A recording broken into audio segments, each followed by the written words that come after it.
Again, we have match the following. So here we look into the options. The answer given over here is none of the above. So say we can just check once. Inventory theory approach. Then we have the liquidity preference as a behavioral towards risk. Then we have money as a temporary abode of purchasing power, a discontinuous individual speculative demand for money. And we have the name of the economists as well. So here, based on the description, we can go. That is, the inventory theory approach was given by William Baumol.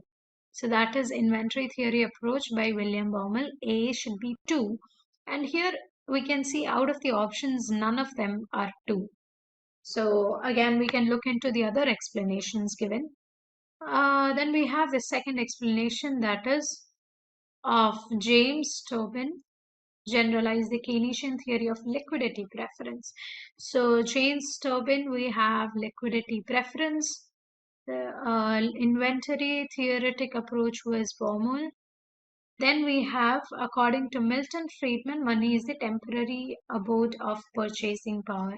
So Milton Friedman, money is the temporary. So last, we have only one option, that is fourth one would be Keynes. So now when we look into the options, we can say that we have A2, which is not there in the option. B should be 4, which is again not there in the option. Then we have C should be 3, which is there in one of the options, and D should be 1. So if none of the option is mentioned, then you can go with this, because comparatively D is the correct answer, but it should be interchanged. So here, based on the correct answer, I'll give you the correct options. That is not D. If it was not D, then it should have been, say, A should have been 2. B should have been 4. C should have been, that's all, C and D is correct. So, and D is 1. So this is the right answer. You can go through the description as well. So here is the correct answer, and out of all these, it's none of the above. So next we have again a match the following, wherein we have 4 options, that is Monopolies Inquiry Commission, MRTP Act, Competition Act, and Insolvency and Bankruptcy Code. So here we can, here the year of the same is given. So we can see the answer, that is option B, wherein based on the description given, we can see that the Monopolies Inquiry Commission was established in 1965. Then the MRTP, it was established in 1970 to prevent the concentration of the economic power to common determinant, detriment. Sorry. So here we have option B, that is correct. A is the Monopolies Inquiry Commission, that is of 1965. Then we have MRTP Act of 1970. Then we have the Competition Act, that is of 2002, and Insolvency and Bankruptcy Act of 2016. That's the correct answer, right? 4 is 3 is 4, and yeah, D is 1. Yeah, that B is the correct answer that we have. Again, here explanation for the same is given, where the Competition Act was passed in 2002 to prohibit the agreements or practices that have or are likely to have an appreciable adverse effect on competition in a market in India. So then we also have the last option, that was Insolvency and Bankruptcy Code, was passed in 2016 to consolidate and amend the laws relating to reorganization and insolvency resolution of corporate persons and partnership firms. So these are the description given for the same. So it's important, or it's good to know the other features about the code as well, and not just the year, because in this particular year, if years are asked, next year they might ask something else related to the same policies or code and act. So you can just go through the description as well to understand the policies well. So next question that we have is again an assertion and reason based question, where the assertion given is Green Revolution benefited only Punjab, Haryana and Western UP, and the reason given is irrigation was necessary for the success of Green Revolution. So according to the assertion and reason question, we can just add because in between. So here we can see that because irrigation was necessary for, so I feel both are correct, and yeah, the option A is correct. Both A and R are correct, and R is the correct explanation. So we all have read about Green Revolution. It was the period of of significant increase in the agricultural production in India starting in the 1960s, while it did lead to a rise in the overall food grain output as well. So it was commonly there in regions like Punjab, Haryana, and Western UP, and that had better irrigation facilities compared to other countries, other parts of the country. So it also enabled them to adopt the HYVs, high yielding variety of seeds, where it was more effectively and to achieve higher yields. And irrigation played a crucial role in the success of the Green Revolution as well. So that's it about the A and R question. Then we again have match the following that states principle of absolute advantage. This is again a question of international economics. So we'll just match based on what we know already. So the factor endowment charges on trade was given by Rybczynski. Then we have the absolute advantage, Adam Smith. So A is 3. A is 3 in 3 of the options. Then what we'll do, factor endowment, B is should be 1. B is 1 in only one of the options, that's C. So let's just check if it's correct or not. We have the correct option, that is C, where we can look into the description given. Absolute advantage given by Adam Smith, where he argues that a country should specialize in producing goods and services in which it can produce more effectively and at a lower cost than other countries. Then we have the Rybczynski's theory, factor endowment theorem, that shows an increase in the relative endowment of a factor increase the output of products which employ that the factor relatively intensively and decreases the output of at some other products. So then we have J.S. Mill that states that share of a country from the gain in international trade depends on the terms of trade. So that is the theory given by J.S. Mill, that is of reciprocal demand. And then we have last, that is factor price equalization theorem given by Samuelson. So here again we can match all of the above, where we have the principle of absolute advantage, that's Adam Smith, factor endowment, that is Rybczynski, then reciprocal demand is again J.S. Mill, and factor price is Samuelson. So A should be 3, then B should be 1. So based on that, we can understand, it's very easy. That is C option. The other two, even if you're not sure, if you're whichever option you're sure about, if it's there in the option, go for it. So then we have next question, that is again a match the following, where we have the name of the books that the economists have given and the name of the economists over here. So first one itself is Wealth of Nations, then we have Adam Smith over here, so A should be 3. And based on the options given, there's only one A3 that is given, so that exactly is the right answer. So we don't need to think much. That is the option A is the right answer, Wealth of Nations, given by Adam Smith. Then we have Jagdish Bhagwati has written the Defense of Globalization. Then we have David Ricardo, who wrote the Principles of Political Economy and Taxation.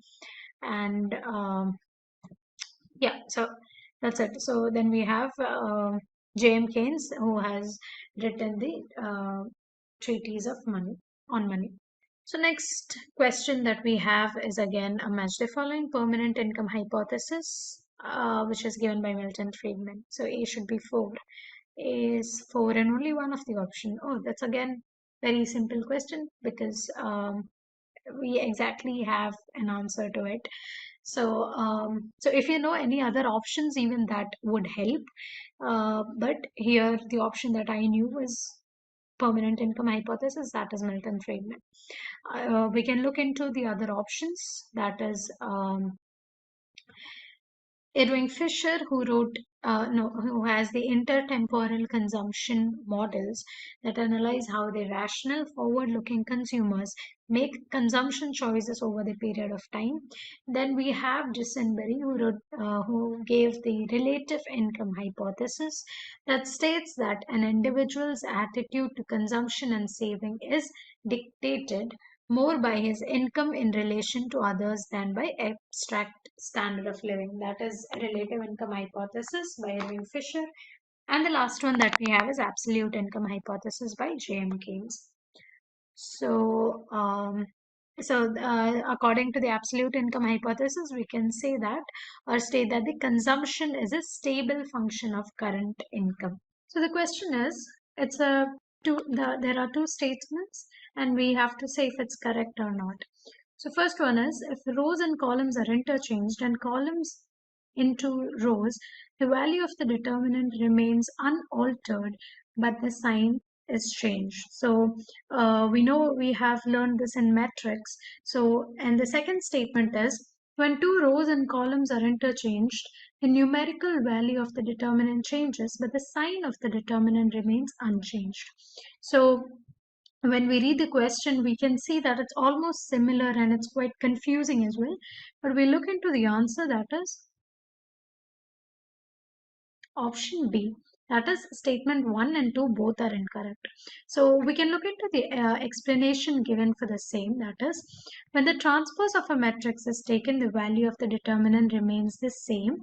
It does not change sign. So that is important to note, that when the transpose is taken, the value remains the same and its sign does not change. So when two rows of a matrix are interchanged, the sign of the determinant changes. So it's important to know when the sign is being changed. Here, when we read the question, it's given if rows and columns are interchanged, then the sign will also be changed into rows and the value of the determinant remains unaltered, but the sign is changed. But that is wrong. The sign does not change over there. And in the second statement, when two rows and columns are interchanged, the numerical value of the determinant changes, but this sign does not change. So that is again the correct answer would be, when the rows of the matrix are interchanged, the sign would also change. So that's why we go for answer option B, that is both these statements are incorrect. Next, we again have two statements. The first one is, the statistical constant of the population are known as parameters, and the square root of the standard deviation of the sampling distribution of a statistic is known as standard error. So here again we have to choose if it's correct or not. We look into the answer. That is option C, 1 is correct and statement 2 is incorrect. So why is that so? In what was statement 1 again? The statistical constant of the population is known as parameter. So that is correct. But the second one, that is the square root of the standard deviation of the sampling distribution is known as standard error. So that is not right. What is standard error? Standard error is the standard deviation of the sampling distribution of a statistic, not the square root of it. It's the standard deviation, but not the square root of the standard deviation. Okay. So that is a very minute or a single word that makes a change. So please note, or please take care of it while reading the question, that standard error is not the square root of the standard deviation. It is the standard deviation itself. I'll just mark it as well. Yeah. So statement 1 is correct. That is correct. And statement 2 is given as the square root of the standard deviation is standard error. But that's why it is incorrect. Statement 2 is incorrect. What is standard error? It is the standard deviation of the sampling distribution, not the square root. So that's why statement 2 is wrong. Next we move. Again, we have two statements.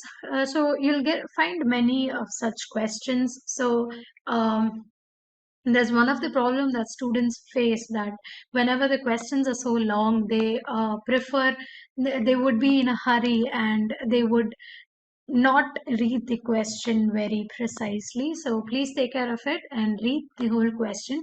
It might be a very small word that would make a difference or make it correct or incorrect. So please take care of it. And also, uh, this is one of the things that I faced. So that was, I was giving more concentration to the questions, or I was reading it. So I was taking time and I was reading, and also when we do that way, the we feel that the question paper is quite lengthy and we don't get enough time. So please don't do that as well. Okay, so questions are long, take time, but there should be sufficient time for the other questions as well. So next we move on to statement 1, that is monopolistic competition involves many sellers of homogeneous products. Okay, so that is statement 1. And second is the oligopoly involves some producers of standardized or differentiated products. So when we look into the answer, we can find it's option D, that statement 1 is false and statement 2 is true. So when I read the question itself, I gave stress to homogeneous products. Why was that so? Because monopolistic competition, it does not involve homogeneous products. So they sell differentiated products. So that is the first question. That's why the first statement is wrong. And the second statement, which was given as the oligopoly involves some producers of standardized or differentiated products. So that statement is correct, wherein an oligopoly involves few producers, and these producers can offer either standardized, that is homogeneous products, such as the steel industry, or the differentiated products, such as the automobile industry. So both of them are involved in the oligopoly, but then in the monopolistic, they don't sell, or the sellers of homogeneous products are not there, it's heterogeneous.